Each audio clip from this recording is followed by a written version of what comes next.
when we arrived just at the entrance to the harbour, came back past the Round Tower, and you could actually see the people in the distance, and you're thinking, goodness gracious, you know, do we really deserve this welcome back home? Because we'd been down there to do a job, and of course, although we were happy to be home, we still had to think of those 255 people that didn't come back with us. Most of us coming home, we didn't really want to talk about it, and we just wanted peace and quiet until we could get over and talk about it. And for some of us, that was a long time. So we found out later, PTSD could be 10, 15 years down the line. And I think most of us that came back just got on with our jobs. That was what you did. It was quite harrowing sights that we saw. And the worst of all was that my lads suffered from, and I saw as well, was the dressing of the burns and the wounds of the Welsh guardsmen that were burnt badly on the Sir Galahad. And I'm still friends with a few of those today. It wasn't until a day or two later I found out that when I was in the galley, having a talk with everybody, everyone I'd been talking to was dead. And so I left at 10 to 2. At 2 o'clock, the missile came in and killed everyone I was just talking to. And that's haunted me for years. Survivor's guilt.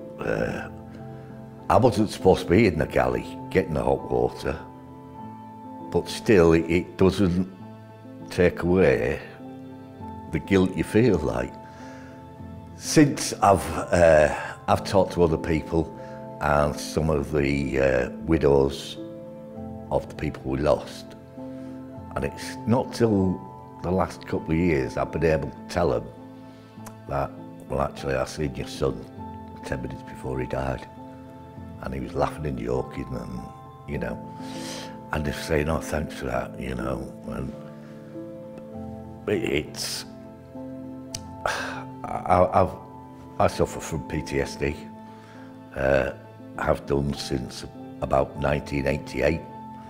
I think one of the worst things that I have in my mind is when one of our helicopters was shot down, and when I was at the green and red machine and they brought in, you know, the bodies, and that was quite eerie because the first thing went through my head, and I thought, you know, they got families, they got children, you know, they're no longer going to see their dad anymore.